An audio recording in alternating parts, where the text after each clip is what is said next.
চাই আমাদের, আমি ধন্যবাদ জানাতে চাই যে আজকের আলোচক ডক্টর নীলকমল কমল বর্মনকে। উনি আজকে আমাদের আলোচনা করবেন। আর আলোচনার বিষয়টি সেটি হচ্ছে যে menarche to menopause a big journey of females.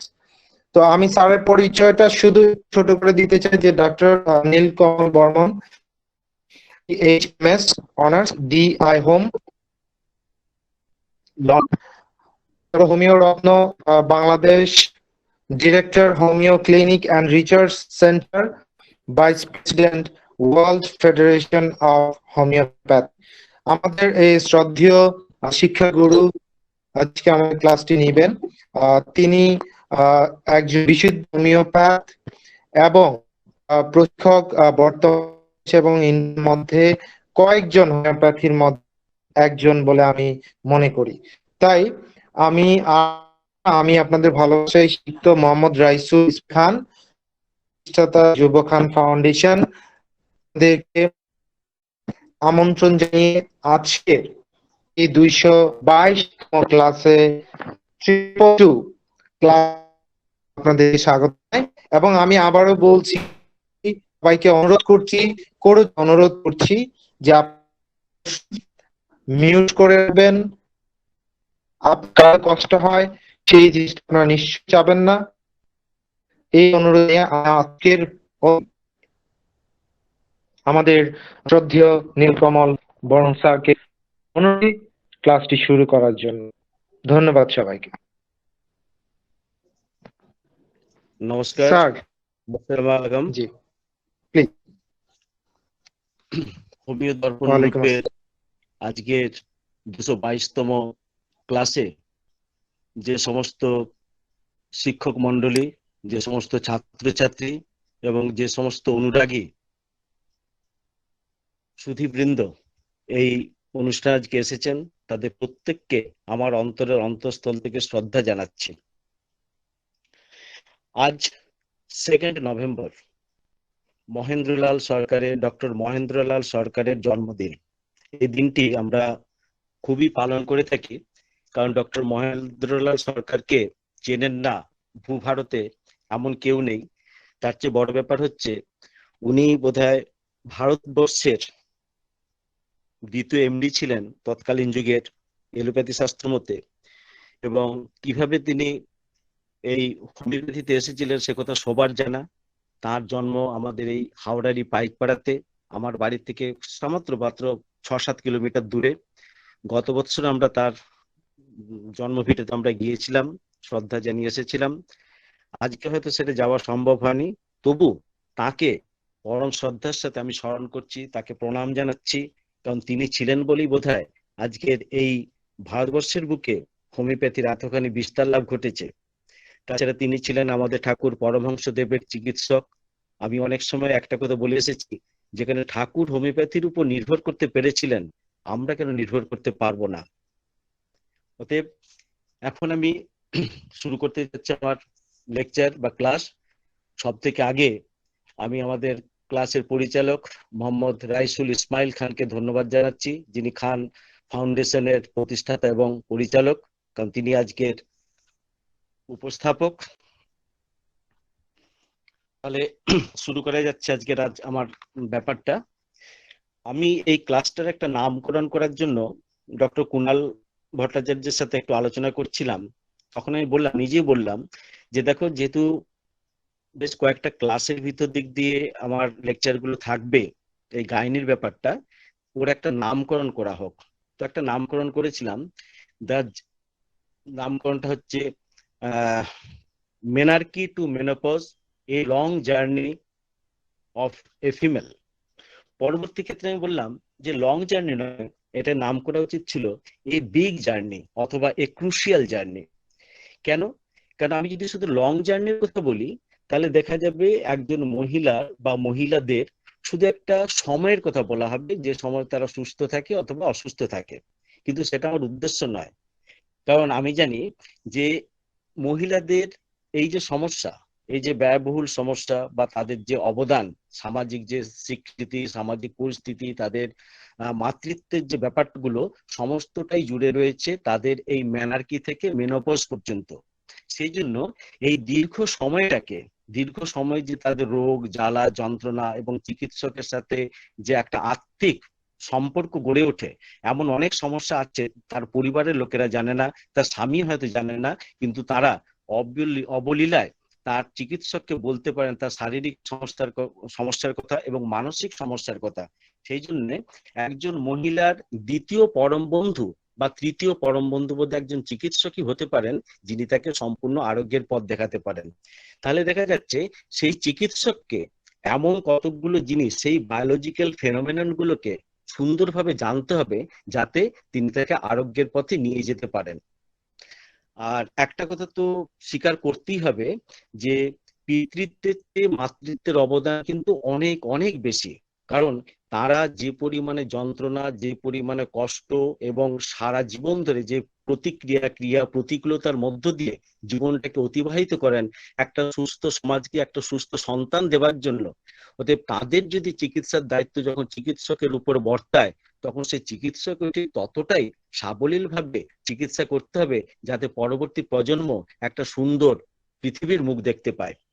এই আশা নিয়ে আজকের লেকচার দিতে গিয়ে একটা আমি কথা বলতে চাচ্ছি, যে সকল সহায়ক বইগুলোকে আমি নেবার চেষ্টা করেছি, সেটা হচ্ছে সিসি চ্যাটার্জির হিউম্যান ফিজিওলজি, সিএস দার textbook of gynaecology, CMDT অর্থাৎ current medical diagnosis and treatment এবং Shaw's textbook of gynaecology. আজকের প্রথম পর্যায়ে বা প্রথম পর্বে আমি যে কয়েকটা অসুবিধার কথা বা রোগের কথা নিয়ে আলোচনা করব এবং অতি অবশ্যই হোমিওপ্যাথিক ভিউ দিয়ে তার কিভাবে চিকিৎসা করা হওয়া উচিত, কি মায়োজোমেটিক ব্যাকগ্রাউন্ডের জন্য আজকে এই ধরনের সমস্যায় মহিলারা ভোগেন, সেটা নিয়ে আমি বলবো। তো সব থেকে আজকে প্রথম পর্বে আমি যে তিনটে জিনিস রেখেছি, সেটা হচ্ছে মেনস্ট্রুয়েশন, দ্বিতীয় পারে বলবো অ্যামেনোরিয়া এবং ক্লিপ্টোমেনোরিয়া। তাহলে তিনটে পর্যায়ে আমি ভাগ করেছি আজকের ক্লাসটাকে, সেটা হচ্ছে মেনস্ট্রুয়েশন, অ্যামেনোরিয়া এবং ক্লিপ্টোমেনোরিয়া। চলুন আমরা ক্লাসটা শুরু করছি।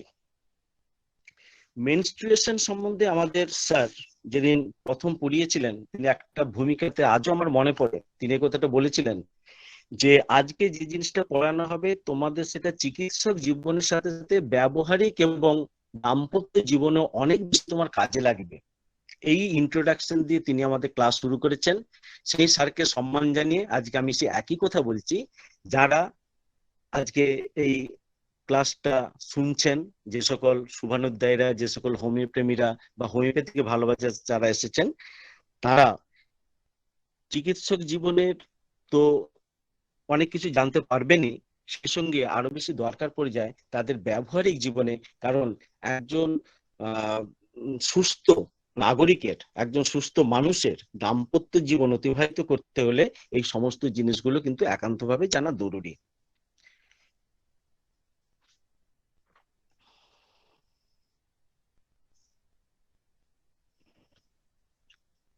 প্রথমে বলছি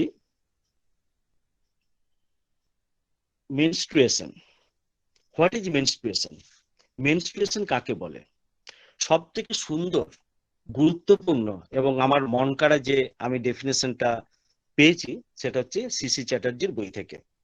সেখানে সুন্দরভাবে বলা হচ্ছে, আমি একদম সিসি চ্যাটার্জি খুলেই আমি বলছি যে a cyclical discharge of blood, mucus and certain other substances from the uterus in the reproductive life of a female as an average interval of 28 days plus minus 4 days, that is called menstruation.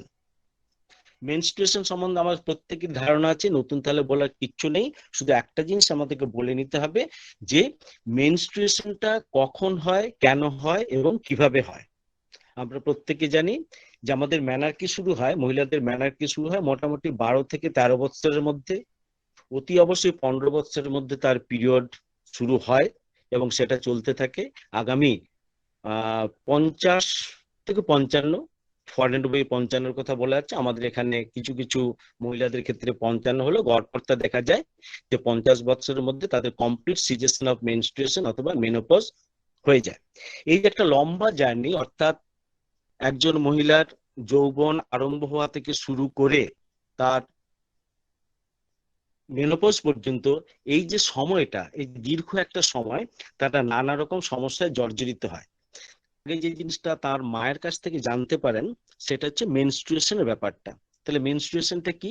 Bangla সংক্ষেপে বলতে গেলে এইটুকুনি বলা যায় যে জরায়ু থেকে একটা রজস্রাব, যেটা প্রতি 28 দিন অন্তর অথবা 4 দিন অথবা 4 দিন পরে, প্রতিবারে 30 ml to 50 ml যে ব্লাডের ক্ষরণ হয়, বেরিয়ে আসে, সেটা রং সাদা হতে, লাল হতে পারে, মাইল্ড কালচে হতে পারে, এবং তার সাথে কি থেকে যায় যে বেশ কিছুটা মিউকাস মেমব্রেন থেকে যায়। এবং সেটা কখন না, তাদের হোল রিপ্রোডাক্টিভ লাইফের ভিতরে, অর্থাৎ যতদিন তারা সন্তান ধারণ করতে পারবেন সেই সময়টার মধ্যে যে প্রতি মাসের যে একটা প্রাকৃতিক ঘটনা, এটাকে বলা হচ্ছে মেনস্ট্রুয়েশন, বাংলা বলা হচ্ছে রজস্রাব, বাংলা কোথায় আরব হিসেবে যদি খুব এই ভাষা বলা যায় অনেকে সেটাকে মাসিক স্রাব বলে থাকেন, কিন্তু আমি এখানে বারবার কিন্তু আমি রজস্রাব বলি, কিন্তু আমি সেটাকে সম্মান জানিয়ে কথা বলবো। কারণ এখানে কোনো এই সেই সম্মানটুকু আমরা যদি একজন মহিলাকে না দিতে পারি, তাহলে আমার মনে হয় যে আমরা চিকিৎসক হিসেবে কখনোই কিন্তু পারদর্শী হব না, বা সেই জায়গায় উপনীত হতে পারবো না। তো মেনস্ট্রুয়েশন শুরু হবার আগে কি হয়? মেনস্ট্রুয়েশন শুরু হওয়ার আগে কিন্তু অভুলেশন হয়। আগে অভুলেশন, তারপরে সেটা হচ্ছে মেনস্ট্রুয়েশন। মেনস্ট্রুয়েশন একবার শুরু হলে কিছুদিন পরে মাঝে মাঝে বন্ধ হতে পারে, মাঝে মাঝে চলতে পারে, এটা হচ্ছে একটা অসুস্থ শরীরের লক্ষণ। কিন্তু বেশিরভাগ সময় দেখা যায় যে সেই অসুস্থতা যদি কোনো মহিলা না থাকে, তারা কিন্তু ক্রমাগত প্রতি 28 দিন অন্তর ঋতুস্রাবের সম্মুখীন হন, এবং বিশেষ 4টে পর্যায়ে তারা এই ঋতুস্রাব থেকে বঞ্চিত থাকেন। অর্থাৎ আমরা যেটাকে বলি অ্যামেনোরিয়া। অ্যামেনোরিয়া বলতে বোঝাচ্ছে কি না, ঋতুস্রাব না থাকা। সেটা কখন কখন হবে? বিফোর দ্য পিউবার্টি, অর্থাৎ পিউবার্টির আগে, ডিউরিং প্রেগনেন্সি অর্থাৎ গর্ভাবস্থায়, তৃতীয় হচ্ছে ডিউরিং ল্যাকটেশন পিরিয়ড, অর্থাৎ সেই মহিলাটি যতদিন পর্যন্ত সেই তার সন্তানকে স্তন্যপান করাবেন ততদিন পর্যন্ত, এবং চতুর্থত হচ্ছে আফটার মেনোপজ, অর্থাৎ তার বয়স এরপরে, মানে তার সময় উত্তীর্ণ হয়ে যাওয়ার পরে, ওটাকে বলা হচ্ছে আমি মেনোপজই বলছি। হুম, রজনীবৃত্তি, বাংলা সেটাকে বলা হচ্ছে রজনীবৃত্তি। তো প্রেগনেন্সির আগে তার অ্যাবসেন্ট অফ মেনস্ট্রুয়েশন যতটা স্বাভাবিক, গর্ভাবস্থাতে কিন্তু তার মেনস্ট্রুয়েশন কিন্তু সম্পূর্ণভাবে বন্ধ হয়ে গিয়ে থাকে। ল্যাকটেশন পিরিয়ডের ব্যাপারটাতে কিন্তু একটা দ্বন্দ্ব থেকে গেছে।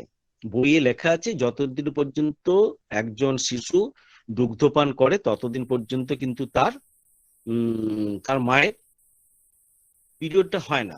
কিন্তু বাস্তবিকভাবে দেখা যাচ্ছে, এরকম আমরা প্রচুর রোগী পাচ্ছি আজকাল, সেটা হয়তো বিভিন্ন ধরনের ওষুধ খাবার হয়তো কুফল, বা হয়তো অন্য কোনো প্রকার প্রাকৃতিক পরিবেশ বা সামাজিক হয়তো কোনো একটা ব্যাপার থেকেই যাচ্ছে, যেখানে আমরা দেখতে পাচ্ছি যে ডেলিভারি 3 থেকে 4 মাসের মধ্যে কিন্তু আবার পিরিয়ড কিন্তু শুরু হয়ে যাচ্ছে।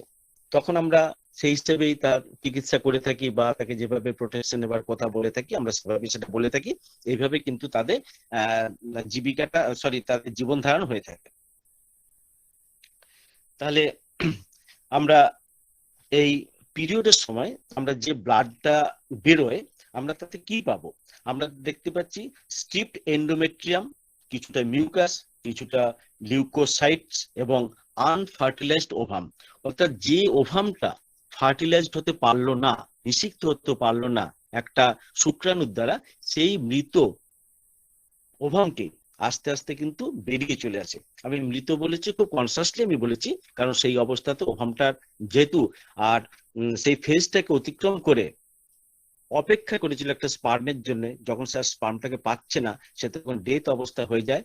হ্যাঁ, সেটা তখন বেরিয়ে আসে। এই জিনিসটাকে বলা হয়, আরেকটা ভাষা বলা হয় দ্য ক্রাইং অফ উম। অর্থাৎ ক্রাইং অফ উম বলতে কি বোঝানো যাচ্ছে? বা weeping of the uterus of the for the lost ovum. কারণ যে ওভামটা একটা তার সঙ্গী পেল না ফার্টিলাইজ করার জন্য, তখন সেই জিনিসটা বেরিয়ে আসার জন্য সেই পরিস্থিতিটাকে আমরা বলছি মেনস্ট্রুয়েশন। এই মেনস্ট্রুয়েশনের 4টে ফেজ আমরা ভাগ করেছি, 4টে ফেজ। এটা কিন্তু পড়াশোনার জন্য দরকার, কিন্তু প্র্যাকটিক্যালি হয়তো কোনো মহিলা বা কারো তো দরকার পড়ে না, কিন্তু আমাদের যেহেতু ফিজিওলজিটাকে মোটামুটি ভাবে জেনে নিতে হবে, সেই জন্য আমরা এটাকে 4টে ফেজে ভাগ করেছি। সেটা হচ্ছে 1 নম্বরকে আমরা বলছি যে রেস্টিং ফেজ বা পোস্ট মেনস্ট্রুয়াল ফেজ, দ্বিতীয়টাকে বলছি দ্য প্রলিফারেটিভ ফেজ, তৃতীয়টাকে বলছি লুইটিয়াল ফেজ, এবং লাস্টের যে যখন পিরিয়ডটা শুরু হয়ে যাচ্ছে সেই জিনিসটাকে বলছি যা মেনস্ট্রুয়াল ফেজ। এইবার একটা জিনিস তো স্বীকার করতেই হবে যে সমস্ত মহিলাদের জীবন জুড়ে শুধু এই ইস্ট্রোজেন এবং প্রোজেস্টেরন হরমোনের কিন্তু খেলা। প্রতিটি মহিলা সারা জীবন ধরে শুধু ইস্ট্রোজেন এবং প্রোজেস্টেরনের যে খেলাটা, সেই খেলায় তারা কিন্তু সময় অতিবাহিত করে, এবং তাদের এই পরিস্থিতির সাথে সাথেই তাদের যে বায়োলজিক্যাল বা বিহেভিয়ারাল যে সকল চেঞ্জগুলো হয়, সেই চেঞ্জগুলো কিন্তু ওতপ্রোতভাবে জড়িত।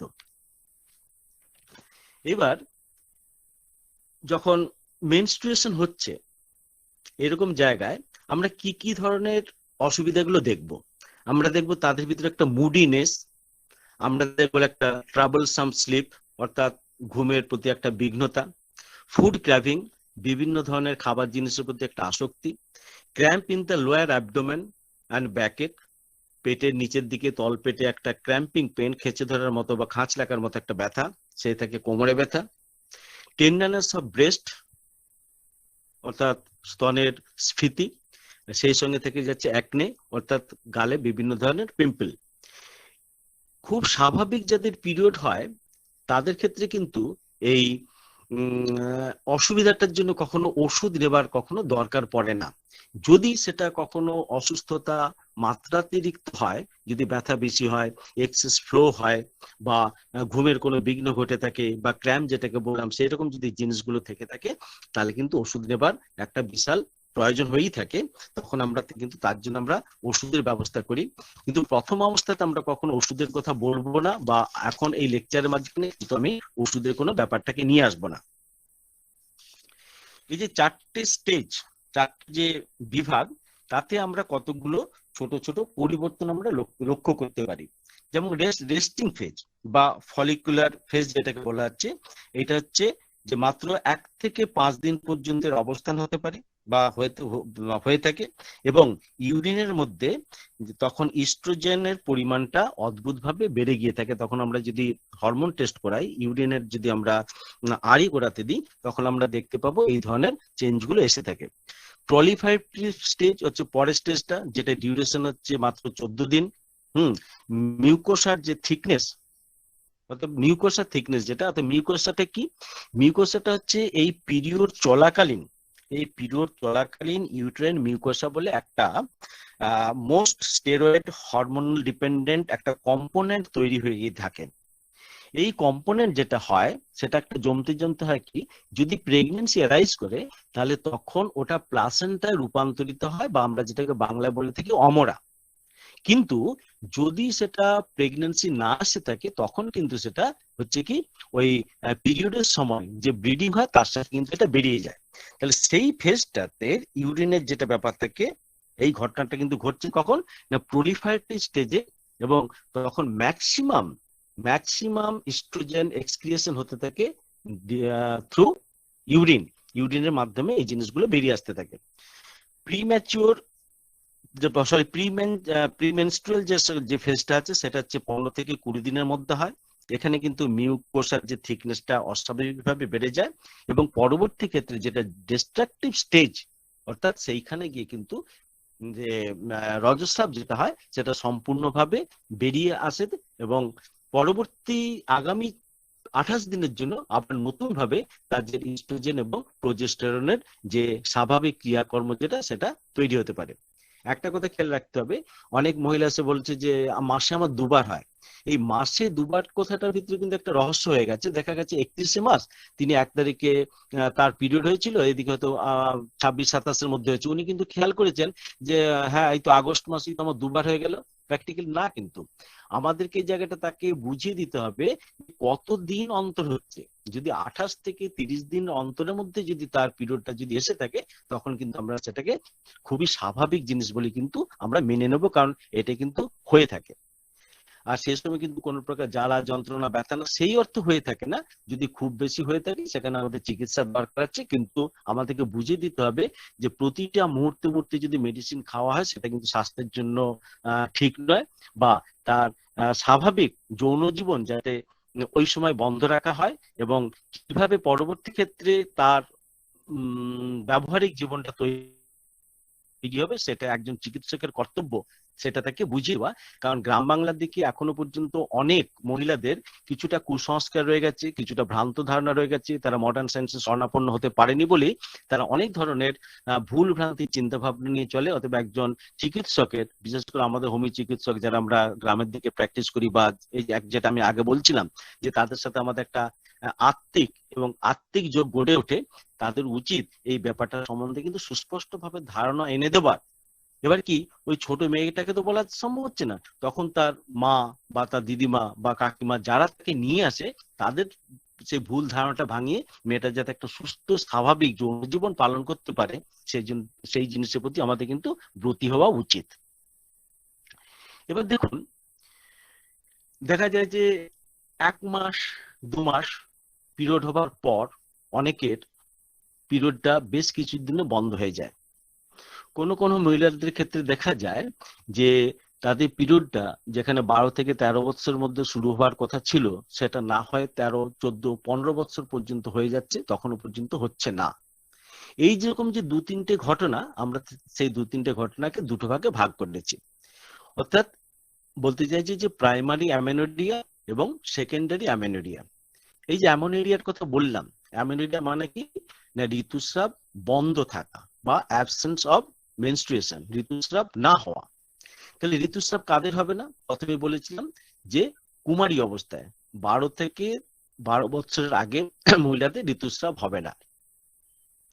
তাহলে এই যে 12 বছরের আগে হচ্ছে না তার কারণটা কি, সেই জিনিসটা কিন্তু আমাদের খুব ভালোভাবে কিন্তু আমাদেরকে জানতে হবে। তাহলে প্রাইমারি অ্যামেনোরিয়ার যেটা কারণ, যেটা ফিজিওলজি হচ্ছে, সেটা হচ্ছে কি না বিফোর পিউবার্টি, ডিউরিং প্রেগন্যান্সি বলেছি, ডিউরিং ল্যাকটেশন পিরিয়ড বলেছি, আর একটা বলছে আফটার মেনোপজ। তাহলে তার প্যাথোলজিটা কি হচ্ছে না, প্যাথোলজিটা হচ্ছে যে ডিসঅর্ডার অফ ইউটেরাস। ইউটেরাসের যদি কোনো প্রকার গন্ডগোল হয়ে থাকে তাহলে কিন্তু তার ঋতুস্রাব হবে না। যদি ডিসঅর্ডার ওভারি হয়, অর্থাৎ ওভারিতে যদি কোনো প্রকার গন্ডগোল থাকে তার জন্য হবে না। যদি পিটুইটারি গ্ল্যান্ডের, অ্যান্টেরিয়র পিটুইটারি গ্ল্যান্ডের যদি কোনো সিক্রেশনের তারতম্য বা ওখানে যদি প্রকার গন্ডগোল থাকে তাহলে তার জন্য হবে না। Disorder of central nervous system, তার জন্য কিন্তু এই ধরনের ঋতুস্রাব হওয়া খুব রিস্কের থেকে যাচ্ছে। আর একটা হচ্ছে এনভায়রনমেন্টাল স্ট্রেস, অর্থাৎ যে সকল চাপ, সেই জিনিসটাকে কিন্তু অস্বীকার করার কিন্তু কোনো উপায় নেই। আরেকটা জায়গায় আমরা এই প্রাইমারি অ্যামেনোরিয়া পাই, সেটা হচ্ছে টার্নার সিনড্রোম।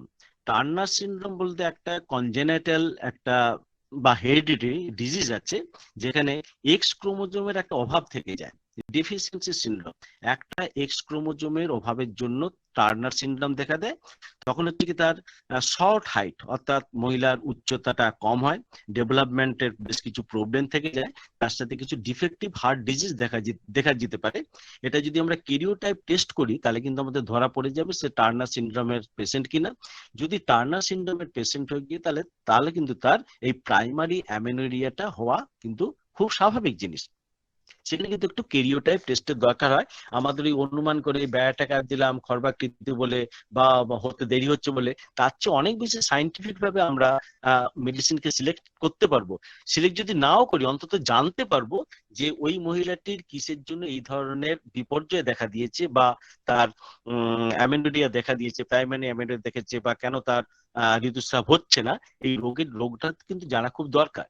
এই জন্যই জানা দরকার যে আমাদের ওষুধ নির্বাচন, আমাদের হোমিওপ্যাথিক্যালে যাই আসুক না কেন, আমি যদি আর 5 জন এলোপ্যাথিক ডাক্তারের সাথে বা গাইনোকোলজিস্টের সাথে বসে যদি এক আসনে বসে যদি তাদের সাথে রোগটা নিয়ে আলোচনা করতে না পারি তাহলে কিন্তু আমাদের দুঃখের শেষ নেই। কেন দুঃখের শেষ নেই? একটু আগে আমাকে বোধহয় দীপেন ভাই ফোন করে বলছিলেন যে বহরমপুরের হরিহরপাড়া চেম্বারের কথা। তো ওখানে হয়েছিল কি, আমি ওইখানে ঘটনাটা একটা তুলে বলছি, রোগীর নাম আমি বলতে চাই না। ওখানে একটি মহিলা, তার বয়স এই 17-18 বছর, তার বাবা তাকে নিয়ে আসে চিকিৎসার জন্য। তো জিজ্ঞাসা করছিলাম কি হয়েছে, না আমার মেয়ের সময় হওয়া সত্ত্বেও তার তো কোনো প্রকার এরকম ঋতুস্রাব হচ্ছে না, তো এরকম হোমিওপ্যাথি দেখিয়েছিলাম প্রথম অবস্থাতে, তাতে কমেনি, তারপরে আমি এলোপ্যাথি দেখিয়েছিলাম, তারা বলছে হবে না, কিন্তু আমরা তো শুনেছি যে হোমিওপ্যাথিতে অনেক মিরাকেল হয়ে যায়। তো স্যার আপনার তো নাম শুনেছি, আপনি কি একটু দেখবেন? বললাম হ্যাঁ নিশ্চয়ই দেখবো। তো দেখার পরে আমি বললাম দেখুন যে অবস্থা হয়েছে, আগে কে কি করেছে তার কি কাগজপত্র আছে? বলছে না কাগজপত্র নেই। ঠিক আছে, আমি বললাম কোনো টেস্ট করানো হয়েছে? অস্বীকার করে গেলেন। তাহলে দেখুন আমি কিন্তু একটা কথা বলবো, আমার কিন্তু একটা অন্তত ইউএসজি রিপোর্ট দরকার, আর কিছু করুন না করুন হরমোনের রিপোর্ট আমার দরকার, ইউএসজি করে, নাহলে কিন্তু সম্ভব হবে না। উনি তো বলছে না হোমিওপ্যাথি তো দরকার পড়ে না, সকলের এর আগে তো ডাক্তার বৌদিকে দেখিয়েছি। বলে, দেখিয়েছেন ঠিকই, সবই মানছি, কিন্তু আমার পক্ষে কিন্তু কোনো অবস্থাতেই চিকিৎসা করা সম্ভব নয়, কারণ আপনি যদি তার ইউএসজি রিপোর্ট না দেখান। যখন আমি প্রায় নাছোড়বান্দা আমার রিপোর্ট করানোর জন্য, তখন উনি বলেন আমি ডাক্তারবাবু একটু দাঁড়ান, আমি রিপোর্টটা নিয়ে আসছি। আমি বললাম, দাঁড়ান কোথায় যাবেন, বাড়ি থেকে নিয়ে আসবেন নাকি এত দূরে? বলছে না, পাশেই আমার স্ত্রী বাইরে বসে আছে রিপোর্ট গুলো নিয়ে। ও বাবা, রিপোর্টটা এলো। আমি তাহলে এতক্ষণ বলেননি কেন? রিপোর্টটাতে কি লেখা ছিল জানেন? Reproductive organ is not visual এবং absent of the pelvic organ. অর্থাৎ মেয়েটির বা মহিলাটির রিপ্রোডাক্টিভ যে সিস্টেম, তার ওভারি, ফেলোপিয়ান টিউব বা ইউটেরাসটা জন্মগতভাবেই নেই। কিছু কিছু ক্ষেত্রে আনডেভেলপড এই ইউটেরাস আমরা লক্ষ্য করে থাকি। যদি এইটা না থেকে থাকে, ওরা কিন্তু নট ভিজুয়াল, পরিষ্কার বলেই দিয়েছে নেই, তাহলে বলুন তো হবে? আমি তো মনে করি কখনই হবে না। আমরা হোমিওপ্যাথি যতই যাই পড়ি, নিশ্চয়ই তার অর্গানটাকে ডেভেলপ করে দিতে পারবে না। আর যদি কখনো ছোটবেলায় তার ওই ইউএসজি করানো হতো, তাতে কিন্তু ওই আনডেভেলপড দেখাতো, কিন্তু তখন আমরা কিন্তু বুঝতে পারতাম না যে পরবর্তী ক্ষেত্রে ওটা আটকে গেছে বা ওটার কোনো বৃদ্ধি হবে না। তাহলে এই সকল পরিস্থিতির কথা চিন্তা করে বলতে গেলে আমাদেরকে কিন্তু ওই ইউএসজি রিপোর্ট একটা খুব দরকার, যে আমাদের ইন্টারনাল অর্গান গুলো কি অবস্থায় আছে বা না আছে, সেটাকে আমাদেরকে কিন্তু সুস্থ সুন্দরভাবে কিন্তু আমাদের নখদর্পণে আনতে হবে, জানতে হবে যে আমরা আজকে রুগীর কোন জায়গায় দাঁড়িয়েছি এবং একটা মেয়ের কেন অ্যামেনোরিয়া হচ্ছে, কিসের জন্য হচ্ছে। যদি ফিজিওলজি গুলো আমরা পেলাম, সেই সাথে আমাদের রেডিওলজিক্যাল বা অন্যান্য চিকিৎসা করে কিন্তু আমাদের দেখে নিতে হবে যে তার প্রকার, তার ইনার অর্গানে কোন প্রকার আনডেভেলপড কন্ডিশন আছে কিনা। তাহলে প্রাইমারি যে অ্যামেনোরিয়ার কথা যেটা আমরা বলছিলাম, সেখানে হচ্ছে কি না, জেনারেলি 800 বছরের আগে আমরা ঘটনাগুলোকে পাবো। এটার অন্যতম কারণ হচ্ছে একটা কনজেনাইটাল অবস্ট্রাকশন, আর একটা হচ্ছে কি ফল্টি ইউটেরাইন ডেভেলপমেন্ট, যদি তার ইউটেরাসটা ঠিকমতো ভাবে বেড়ে না ওঠে। টার্নার সিনড্রোম আমি তো এইমাত্রই বললাম। পলিসিস্টিক ওভারিয়ান সিস্ট অথবা পিসিওডি, যেটা আমরা এখন আকসার পেয়ে থাকি, সেটা একটা কারণ। ওবেসিটি এবং হাইপোগনাডিজম, যে যে যে পরিস্থিতিটা তৈরি হয়। এবং বর্তমানে যে সকল বইগুলোতে আরো বেশি গুরুত্ব দেওয়া হচ্ছে, সেটা হচ্ছে সাইকোলজিক্যাল অ্যামেনোরিয়া। সাইকোলজিক্যাল অ্যামেনোরিয়া অর্থাৎ মানসিকভাবে সে যদি বিকারগ্রস্ত হয়, দুশ্চিন্তাগ্রস্ত হয় বা প্রচন্ড স্ট্রেসের মধ্যে থাকে, সেই সকল ক্ষেত্রেও কিন্তু এই ধরনের এই অ্যামেনোরিয়াটা দেখা যায়। যদিও প্রাথমিক অ্যামেনোরিয়া হচ্ছে মানে আমি কি বলবো, প্রাইমারি অ্যামেনোরিয়া হচ্ছে সেকেন্ডারি অ্যামেনোরিয়াতে কিন্তু এই সাইকোলজিক্যাল স্ট্রেসের ব্যাপারটা আমরা কিন্তু বেশিভাবে লক্ষ্য করে থাকি। তাহলে ধাপে ধাপে যদি এগোতে যাই, তাহলে আমার পরের জায়গাটা কি আসবে? পরের জায়গাটা হচ্ছে সেকেন্ডারি অ্যামেনোরিয়া। অর্থাৎ কোন ক্ষেত্রে আমরা, অর্থাৎ একবার কি দুবার ঋতুস্রাব হবার পর আমরা কখন দেখব যে আরেকবার ঋতুস্রাব হচ্ছে না বা রোগীর এই ধরনের অসুবিধা দেখা দিয়েছে।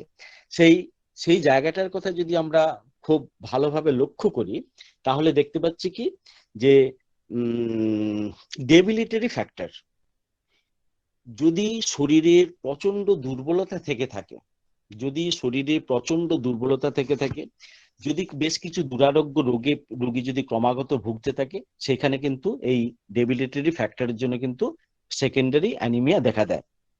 দুই হচ্ছে, গত ক্লাসে আমি বলেছিলাম যে অ্যানোরেক্সিয়া নার্ভোসা অর্থাৎ যেই সকল মেয়েরা অতিরিক্ত রোগা হবার বাসনায় যখন খুব খাওয়া কমিয়ে দেয়, তখন যেহেতু তাদের ম্যালনিউট্রিশন শুরু হয়ে যায়, সেরকম জায়গাতে কিন্তু এই সেকেন্ডারি অ্যামেনোরিয়ার কথা আমরা পেয়ে থাকি। আর একটা হচ্ছে কি, দা সাইকোলজিক্যাল কজ তো বললাম, সেই থেকে অবস্ট্রাকটিভ লিসন বেশ কিছুটা কি বলবো যে বাধাপ্রাপ্ত যে কতগুলো স্থান, আমাদের সেই স্থানগুলোর কথা কিন্তু আমাদেরকে ভাবতে হবে, এবং আমাদেরকে প্রত্যেকটা সময় খেয়াল রাখতে হবে যে কি ঘটনার জন্য, কি পরিস্থিতির জন্য এই ধরনের অ্যামেনোরিয়াটা দেখা দিয়েছে। তাহলে খুব সংক্ষেপে বলতে গেলে আবার কি বলছি, অ্যামেনোরিয়ার প্রথম কারণ হচ্ছে একটা কনজেনিটাল, তারপরে যে ফ্যাক্টর সেটা হচ্ছে বিভিন্ন ধরনের ফল্টি ফ্যাক্টর, টার্নার সিনড্রোমের কথা আমরা বলেছি, আমরা থাইরয়েডের কিছু হরমোনের কথা বলেছি, এই সঙ্গে কিন্তু প্রোল্যাকটিন হরমোনের একটা বিশাল ভূমিকা থেকে যায়, প্রোল্যাকটিন হরমোনের একটা ভূমিকা থেকে যায়। আমরা তখন সেই প্রোল্যাকটিন হরমোন টেস্ট করিয়ে কিন্তু এই ধরনের এই পরিস্থিতিটা থেকে জানার আমরা চেষ্টা করে থাকি। তাছাড়া ইউট্রাইন বেশ কিছু ঘটনা থাকে, যেটাকে আমরা বলতে পারি যে টিউবারকুলার এন্ডোমেট্রাইটিস, টিউবারকুলার এন্ডোমেট্রাইটিসের ক্ষেত্রেও কিন্তু এই সেকেন্ডারি অ্যামেনোরিয়াটা খুব ভালোভাবে কিন্তু আমরা দেখতে পাই। তো টিউবারকুলার এন্ডোমেট্রাইটিসের ক্ষেত্রে আমাদের হোমিওপ্যাথিক্যালি যদি চিন্তা ভাবনা করব, তাহলে কিন্তু আমরা টিউবারকুলোসিসের কথা যেরকম ভাববো, সেই সঙ্গে কিন্তু আমরা অন্যান্য টিউবারকুলার শুধু নয়, টিউবারকুলার ডায়াথেসিস বা কোনো অন্য প্রকার যদি কন্ডিশন গুলো এসে থাকে, আমাদের কিন্তু সেই জিনিসগুলোকে গুরুত্ব দিয়ে আমাদেরকে ভাবতে হবে এবং আমাদেরকে এগিয়ে নিয়ে যেতে হবে, এবং আমাদেরকে জানতে হবে যে কোন কোন পরিস্থিতির জন্য আজকে এই ধরনের অবস্থাটা শুরু হয়েছে। এবার দেখুন, অ্যামিনোরিয়ার ক্ষেত্রে দুটো ঘটনা, দুটো মজার ঘটনা বলবো না, দুটো জিনিসে কিন্তু আমাদেরকে জানতে হবে। সেটা হচ্ছে, যেহেতু বলেছি আগে অভুলেশন তারপরে মেনস্ট্রুয়েশন, এইরকমও দেখা যায় বা দেখা গেছে যে মহিলার এখনো পর্যন্ত পিরিয়ড হয়নি কিন্তু সে কিন্তু প্রেগনেন্ট হয়েছে। অস্বাভাবিক ব্যাপার নয়, পিরিয়ড হয়নি কিন্তু প্রেগনেন্ট হয়েছে। তার একমাত্র কারণ হচ্ছে ওই আগে অভুলেশনটা হয়েছিল, ঠিক তার 15 দিনের মধ্যে সেই মহিলার যদি কোনো প্রকার একটা অ্যাক্সিডেন্ট, মানে আমি সেক্সুয়াল অ্যাক্সিডেন্টের কথা বলছি, সেই অ্যাক্সিডেন্ট বা একটা ঘটনার জন্য তার যদি মিলন হয়ে গিয়ে থাকে একটা পুরুষের সাথে, তাহলে কিন্তু ওটা আর মেনস্ট্রুয়েশনে পর্যবেসিত না হয়ে প্রেগনেন্সিতে কিন্তু রূপান্তরিত হয়ে যাওয়ার একটা সম্ভাবনা থাকে। এই রকম জায়গাতে আমরা ডাক্তার প্রচন্ড ধোঁকা খেয়ে যাই যে পিরিয়ড হলো না হচ্ছে প্রেগনেন্সি আসে কি করে। এটা কিন্তু দেখা যায় ওই আফটার ডিউরিং ল্যাকটেশন পিরিয়ড, অর্থাৎ সন্তানকে যখন দুগ্ধপান করায় ডেলিভারির পর, অনেক সময় এখন এটা প্রায় ঘটে। আগে আমরা জানতাম কি, যতদিন স্তনপান করানো হবে ততদিন পর্যন্ত কোনো প্রকার অভুলেশন হবে না, কিন্তু এখন হয়ে যাচ্ছে কি, আরেক বা 3 থেকে 4 মাসের মধ্যে যে ভদ্রমহিলারা আবার প্রেগনেন্ট হয়ে যাচ্ছে, তার একমাত্র কারণ হচ্ছে কি, যে ওই অবস্থাতে আবার স্বামীর সাথে তো সহবাস করেছে, এবং দেখা গেল যে অভুলেশন তারপরে যেহেতু মেনস্ট্রুয়েশন, অতএব অভুলেশনটা কিন্তু ওখানে প্রেগনেন্সিতে কিন্তু অ্যারাইজ করছে। এই জায়গাগুলো কিন্তু আমাদের খুব খেয়াল রাখতে হবে। আর একটা জিনিস আমি ছাত্রছাত্রী বা শিক্ষক সমাজ তাদেরকে বলা আমার ঠিক হবে না, কিন্তু অভিজ্ঞতায় বলছে, যখন কোনো মহিলা তার মেয়েকে নিয়ে বিয়ের আগে এই পিরিয়ডের সমস্যার জন্য যখন আমাদের কাছে আসে, আমাদের স্যারেরা নির্দেশ দিয়েছেন তুমি সব থেকে আগে ওর প্রেগনেন্সি টেস্ট করাও। আমরা স্যার আনম্যারিড প্রেগনেন্সি টেস্ট, বলে তোমাকে বুঝতে হবে সেই জন্যই তুমি ওকে টেস্ট করাবে, কারণ তার মা নিয়ে এসেছে ঠিক সময়ের, কেন একটা অসুবিধায় পড়ে যাবে তার জন্য, কারণ তুমি চিকিৎসক হিসেবে তো তোমার কর্তব্য দেখে নেওয়া, যাতে কোনো প্রকার ত্রুটি হয়ে না হয়ে থাকে চিকিৎসা ক্ষেত্রে, সেইটুকুর জন্য কিন্তু আমাদের উচিত প্রত্যেকটা জায়গায় এই ধরনের ক্ষেত্রে কিন্তু এই প্যাথোলজিক্যাল টেস্ট বা ইউএসজি, সরি, প্রেগন্যান্সি টেস্ট করিয়ে নেওয়া, যাতে কোনো প্রকার জিনিস মা বা তার মেয়ে লুকোতে চাচ্ছে কিনা, এই জিনিসটা কিন্তু আমাদের প্রত্যেকটা জায়গাতেই দরকার। আজকে ব্যবহারিক জীবনে অন্তত আমাদের এখানে আমরা প্রায় দেখি যে বিভিন্ন ধরনের ওষুধ আছে, ওষুধের নাম আমি বলতে চাইছি না, যে তারা সন্দেহ প্রকাশ করলেই তারা তাদের ইচ্ছে মতো করে খেয়ে নিচ্ছে, প্রেগনেন্সি হয়েছে কিনা সেটা জানার জন্য তারা প্রেগ কালার টেস্ট করিয়ে নিচ্ছে। এটা এমন ভাবে মানুষের কাছে আজকে পৌঁছে গেছে, সহজসাধ্য জিনিস হয়ে গেছে, যে ডাক্তারবাবুদের কাছে আসার আগেই কিন্তু তারা এটা সম্বন্ধে ওয়াকিবহাল হয়ে যাচ্ছে, এবং তারা তাদের মতো ইচ্ছে মতো ওই যে সকল ধরনের কন্ট্রাসেপটিভ পিল বলুন বা অ্যাবর্শন করার জন্য যে সকল মেডিসিন, সেগুলো খেয়ে কিন্তু তাদের একটা বিভৎস ভয়ানক পরিস্থিতি তৈরি করে, একটা রোগাবস্থা তৈরি করে কিন্তু আমাদের কাছে এসে পৌঁছেছে।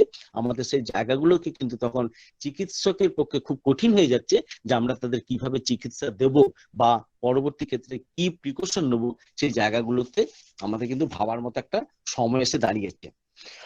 অতএব মহিলাদের ব্যবহারিক জীবনের এই যে রজস্রাবের ভূমিকা, তার সাথে যৌন চেতনার অভাব, তার সাথে কখন কিভাবে কি কি ধরনের ঘটনার জন্য এই পিরিয়ডের যে গন্ডগোল হয়, পিরিয়ডের গন্ডগোল বন্ধ রাখার জন্য অনেকে আবার দেখা যায় যে স্পোর্টসম্যান বলবো না, স্পোর্টস ওমেন যারা প্রচুর পরিমাণে খেলাধুলা করে, তাদের ইচ্ছে মতো তারা কিন্তু পিরিয়ডটাকে এগিয়ে নিয়ে যায়, এগিয়ে নিয়ে আসে, পিছিয়ে দেয়, এবং তারা যে পরিমাণে কি বলবো প্রাকৃতিক ঘটনাটাকে নিয়ে ছেলেখেলা করছে, তাতে কিন্তু অনেক ধরনের অনেক সমস্যাবহুল জীবনকে কিন্তু তাদের মানে ফেস করতে হয়। এই জায়গাগুলো আমরা যারা স্পোর্টসের সাথে যুক্ত, যে সকল মহিলা যুক্ত, তাদের ক্ষেত্রে যখন আমরা চিকিৎসা করি, আমাদেরকে কিন্তু এই হরমোনাল ডিস্টারবেন্স হয় অথবা যে সকল ওষুধগুলো খাবার পর তার হতে পারে, সেই জায়গাগুলো কিন্তু আমাদের অনেক বেশি চেতনার দরকার বা সচেতন হতে হবে। আমাদের হিস্ট্রিতে নিতেই হবে সে কি ধরনের কন্ট্রাসেপটিভ পিল কতদিন ধরে খেয়েছে বা অন্য কোনো প্রকার সে অবৈধ অথবা বৈধ জীবনের সম্মুখীন হয়েছে কিনা, সেই জায়গাগুলোতে কিন্তু আমাদের খুব ভালোভাবে কিন্তু নজর রাখতে হবে।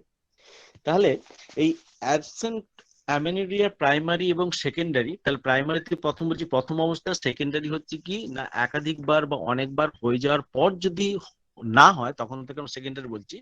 কিন্তু এখানেও একটা কথা মনে রাখতে হবে যে অন্তত ব্যবহারিক জীবনের ক্ষেত্রে মানে কি কোনো এক মাস বন্ধ থাকলেও আমরা কিন্তু তাকে কিন্তু সেকেন্ডারি অ্যামেনোরিয়া বলবো না, 2 মাস বন্ধ থাকলেও কিন্তু আমরা বলবো না। যদি দেখা যায় 3 বা 3 মাসের বেশি ধরে যদি পিরিয়ড বন্ধ থাকে, তখন তাকে কিন্তু আমরা সেকেন্ডারি বলে আমরা অভিহিত করব। আমাদের এই জায়গাগুলো কিন্তু সুস্পষ্ট চিন্তা ভাবনা থাকাটা খুব বেশি পরিমাণে দরকার, না হলে কিন্তু আমরা অন্তত ফিজিওলজিক্যালি যে সকল ট্রিটমেন্ট গুলো করা উচিত আমরা সেগুলো থেকে বঞ্চিত হব। এবার যে জিনিসটা বলবো সেটা হচ্ছে ক্রিপ্টোমেনোরিয়া। ক্রিপ্টোমেনোরিয়াটা কিন্তু আবার একটু অন্য রকমের ব্যাপার।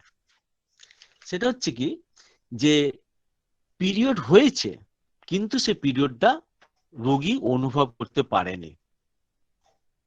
এটা মজার ব্যাপার না? একজন মহিলার পিরিয়ড হলো কিন্তু সে পিরিয়ডটা সে জানতে পারলো না বা সে পিরিয়ডটাকে বুঝতে পারলো না বা সে জানতে পারলো না যে তার এই ধরনের একটা হয়েছে। তো এই ঘটনাটাকে বলা হচ্ছে যে ক্রিপ্টোমেনোরিয়া। এটা কেন হয়ে গিয়ে থাকে? তার একমাত্র কারণ হচ্ছে ইমপারফোরেটেড হাইমেন। যদি তার সতীচ্ছদার যে র্যাপচারের ব্যাপার থাক, দুটো ব্যাপার আছে, সহবাসের পরে সতীচ্ছদার র্যাপচারটা একটা আলাদা জিনিস, একটা হচ্ছে পিরিয়ডের জন্য যে ইমপারফোরেশন হয় সেটা কিন্তু ঠিকমতো হলো না বলি হয়। তার কেন হবে না, তার সেটা হচ্ছে কি কনজেনিটাল ডিফেক্ট, ইমপারফোরেটেড হাইমেন অথবা যে ইমপারফোরেটেড ভেজেনার যেটা ব্যাপার থাকে সেটা। আর একটা হয় কখন কখন সেটা হচ্ছে অ্যাকওয়ার্ড। আমরা অনেক সময় দেখি যে আমরা অ্যাকওয়ার্ড করেছি এই ধরনের একটা ঘটনা, সেটা সার্জারির জন্য হয়ে থাকে, ম্যাল ট্রিটমেন্টের জন্য হয়ে থাকে। ম্যাল ট্রিটমেন্ট কিন্তু হোমিওপ্যাথি বা এলোপ্যাথির জন্য নয়, সার্জারির জন্য। সেখানে স্টেনোসিস অফ সার্ভিক্সের জন্য হতে পারে, অথবা কোনো প্রকার অবস্ট্রেটিক্স ইনজুরির জন্য কিন্তু এই ক্রিপ্টোমেনোরিয়ার কিন্তু ঘটনা ঘটিয়ে থাকে। এই সকল ক্ষেত্রে আমাদের যে সকল টেস্ট গুলোকে আমরা খুব গুরুত্ব সহকারে আমরা দেবো, সেগুলোকে নিয়ে আলোচনা যদি করতে যাই তাহলে আমরা বলতে পারছি যে আমরা অতি অবশ্যই ইউএসজি অর্থাৎ আল্ট্রাসোনোগ্রাফি আমরা করতে দেওয়া উচিত। টিভিএস অবশ্যই করতে দেবো, কারণ আল্ট্রাসোনোগ্রাফির চেয়ে অনেক বেশি গুরুত্বপূর্ণ এবং অথেন্টিক হচ্ছে এই টিভিএস অর্থাৎ ট্রান্সভ্যাজেনাল যে আল্ট্রাসাউন্ড বা আল্ট্রাসোনোগ্রাফি সেটা।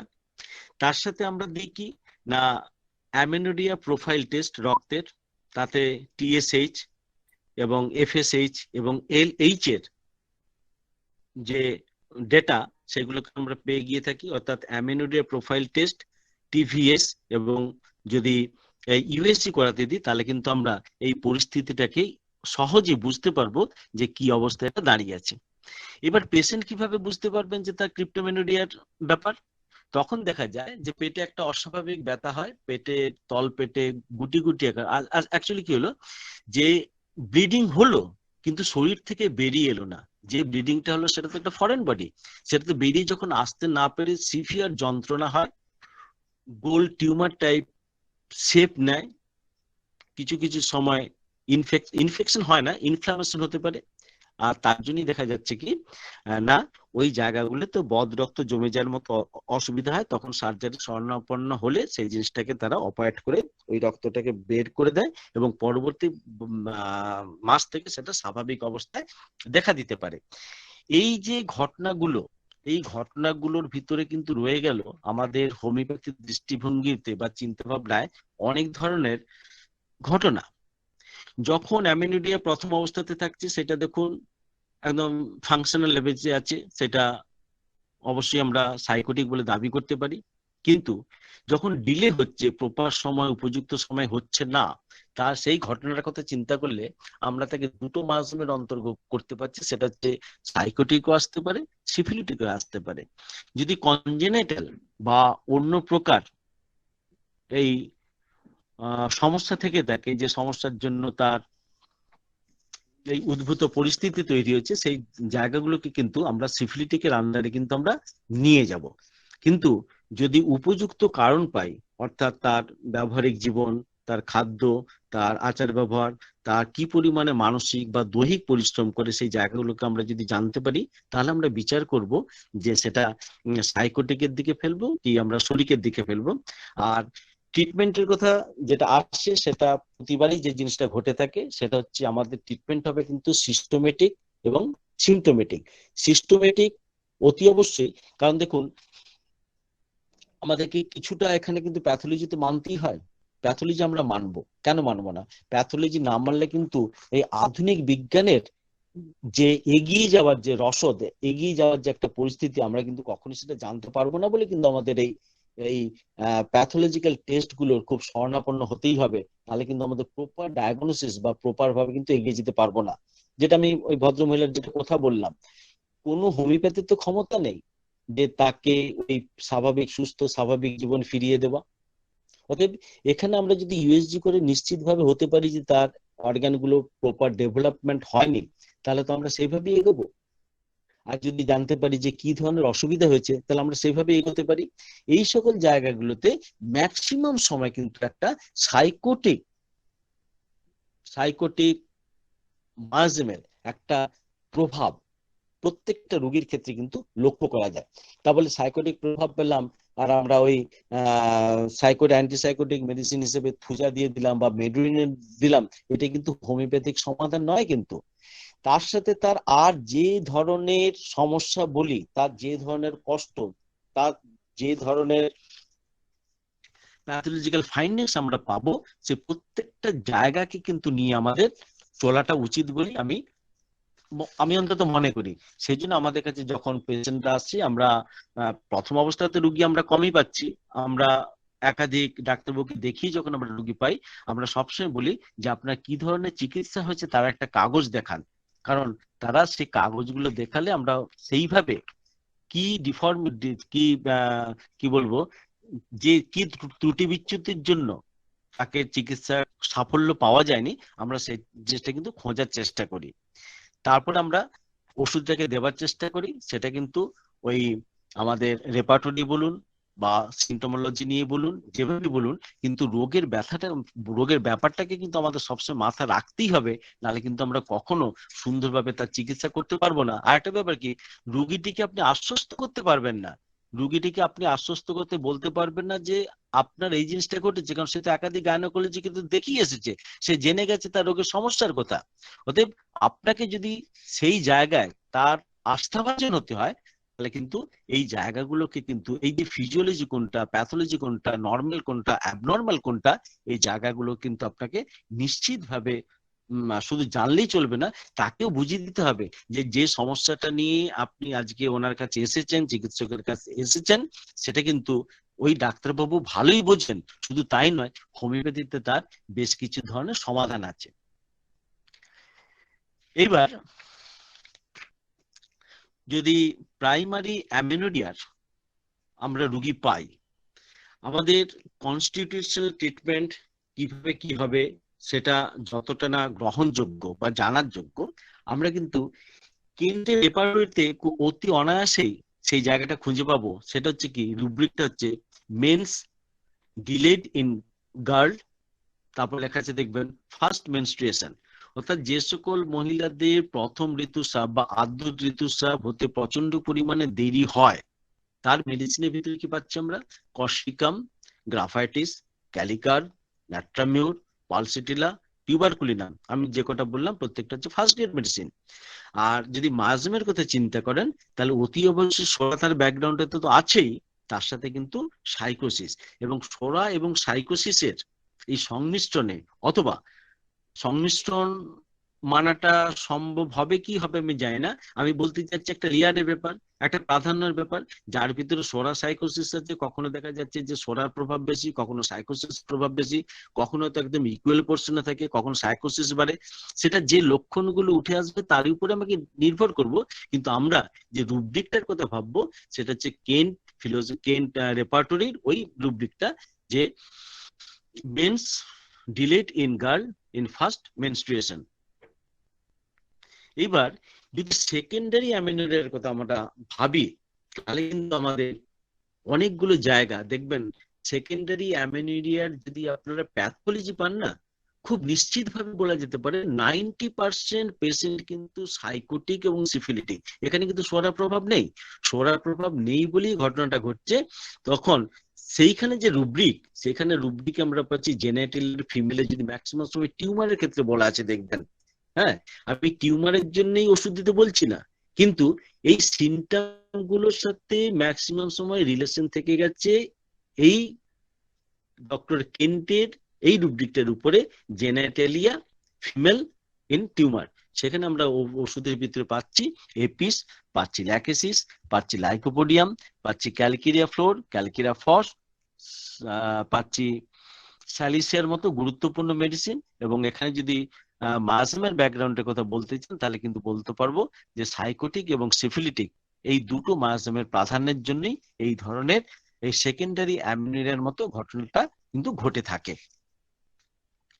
তাহলে আজকে যেটুকু নিয়ে আলোচনা করার কথা হয়েছিল, বা আমি বলেছিলাম যেটুকু নিয়ে আলোচনা করব, সেটা ছিল যে মেনস্ট্রুয়েশন সেটা কি, কেন হয়, কখন বন্ধ থাকে, এটা আমাদের জানা উচিত। আর আমাদের পরবর্তী ক্ষেত্রে যেটা বললাম সেটা হচ্ছে প্রাইমারি অ্যামেনোরিয়া, অর্থাৎ আদ্য ঋতুতে কেন বিলম্ব হয়ে গিয়ে থাকে এবং তার জন্য কি কি ঘটনা দায়ী, বা তার কি কি প্যাথোলজি আমরা পেয়ে থাকি। আর দ্বিতীয়টা হচ্ছে কি, অ্যামেনোরিয়া ইন সেকেন্ডারি, অর্থাৎ বেশ কয়েকবার মেনস্ট্রুয়েশন হবার পর যদি একাধিক মাস, 3-4 মাস যদি মেনস্ট্রুয়েশন বন্ধ থাকে, সেটা সম্বন্ধে আমরা আলোচনা করলাম। আর চতুর্থ যেটা আলোচনা করলাম সেটা হচ্ছে ক্লিপ্টোমেনোরিয়া, অর্থাৎ একটা অস্বাভাবিক ব্যাপার, ঋতুস্রাব হয় কিন্তু রোগী সেটা বুঝতে পারে না, তার জন্য তার এই ধরনের যন্ত্রণা, কষ্ট হয়ে গিয়ে থাকে। হ্যাঁ, তাহলে দেখা যাচ্ছে যে এই চারটের ভিতরে আমি আজকের আমার এই ক্লাসটাকে রাখার চেষ্টা করছি, বা আমি করেছি। তো এর পরে যেটা হবে, সেটা যদি এর উপরে যদি কোনো প্রকার প্রশ্ন বা মত বিনিময় আদান প্রদান হয়ে থাকে, তাহলে আমরা এগিয়ে নিয়ে যেতে পারবো আমাদের ক্লাসটাকে। পরবর্তী ক্ষেত্রে কি ধরনের আলোচনা হবে, হয়তো এর পরের ক্ষেত্রে যেটা আমার চিন্তা ভাবনা আছে, সেটা হচ্ছে ওই মেনোরেজিয়া, ইরেগুলার ইউটেরাইন ব্লিডিং বা ডিসমেনোরিয়া, অর্থাৎ পিরিয়ড রিলেটেড যে সমস্ত সমস্যা বহুল কষ্টগুলো আমরা মহিলাদের কাছ থেকে পেয়ে থাকি, বা যার জন্য হোমিওপ্যাথির উপর ম্যাক্সিমাম মহিলারা নির্ভর করেন, সেই জিনিসটাকে নিয়ে আলোচনা করে যাবে পরবর্তী ক্লাসে। সেটা হচ্ছে মেট্রোরেজিয়া, ইরেগুলার ইউটেরাইন ব্লিডিং বা ডিসমেনোরিয়া, এটা নিয়ে হবে। আশা করি আজকের প্রাথমিক প্রথম পর্যায়ের ক্লাসে আমি আমার সাধ্য মতো, যদিও হ্যাঁ, এটা ঠিক যে স্পষ্টভাবে হয়তো আমি সব বোঝাতে পারিনি। তার একমাত্র কারণ হচ্ছে ফিজিওলজি বা এই ধরনের ক্লাসগুলো একটা বোর্ডের দরকার পড়ে, অন্তত লেখার দরকার পড়ে, চক বুলানোর দরকার পড়ে। হ্যাঁ, যেহেতু সেটা পাচ্ছি না, অতএব আমার তরফ থেকে একটা ডেফিসিয়েন্সি থেকে গেছে, সেটা আমি খুবই ভালো করে বুঝতে পারছি, যেটা আমি ঠিক বোঝাতে পারছি না যে এই ধরনের সমস্যাগুলোকে কিভাবে ট্যাকেল করা যায়। সে যাই হোক, আজকে আহ, আমার বক্তব্য এখানে আমি শেষ করতে যাচ্ছি। যারা শুনলেন তাদেরকে অজস্র ধন্যবাদ। হয়তো ঠিকভাবে জায়গাটাকে নিয়ে যেতে পারছি না, তবে আশা করব যে পরবর্তী ক্লাসগুলোকে আরো আমি চমকপ্রদ এবং আরো বেশি মনোগ্রাহী করে তোলার চেষ্টা করব। তো এইটুকু বলে আজকের হোমিও দর্পণের সমস্ত শুভানুধ্যায়ীকে বা যারা এসেছেন তাদেরকে আমার নমস্কার জানিয়ে আজকের বক্তব্য শেষ করছি। এক্সকিউজ মি স্যার, আপনি যে আল্লাহ হাফিজ। চারটে বইয়ের নাম বললেন একটু বলবেন? হ্যাঁ, কি বলছেন? হ্যালো, আপনি যে চারটে বইয়ের নাম বললেন হ্যাঁ, একটু নিশ্চয়ই নিশ্চয়ই বলবেন? নিশ্চয়ই। যে বইগুলো আমরা পড়েছি, আসলে কি আমরা যা পড়েছি আমি সেটা থেকে বলছি। সেটা হচ্ছে সিসি চ্যাটার্জির হিউম্যান ফিজিওলজি, সিসি চ্যাটার্জি মানে চণ্ডীচরণ চ্যাটার্জির হিউম্যান ফিজিওলজি। দ্বিতীয় হচ্ছে CS the textbook of gynaecology. CMDT একটা এলোপ্যাথিক বই, সেটা হচ্ছে সবগুলো হচ্ছে এলোপ্যাথিক বলি, sorry, current medical diagnosis and treatment, এবং সসের টেক্সট বুক অফ গায়নোকোলজি। এই চারটে বই পড়ে আমি এটাকে বলার চেষ্টা করেছি। নমস্কার, সবাই ভালো থাকুন। Thank you sir. অসংখ্য অসংখ্য ধন্যবাদ আমাদের আজকের ক্লাসের অতিথি ডক্টর নীলকমল বর্মন স্যার। অত্যন্ত সুন্দর এবং সাবলীল ভাবে আসলে আমাদেরকে বোঝানোর চেষ্টা করেছেন আজকের যে ক্লাসটি ছিল, এবং আমরা আশা করি এবং বিশ্বাস করি যে আপনি নিশ্চয়ই আমাদেরকে আরো সমৃদ্ধ করতে পারবেন এবং আমাদেরকে আরো আরো অনেক কিছু শেখানোর জন্য আপনার যে প্রচেষ্টা সেটা অব্যাহত থাকবে। এবং অত্যন্ত ভালো লেগেছে যে আপনি অনেক সুন্দরভাবে আসলে আমাদেরকে শেখানো করেছেন।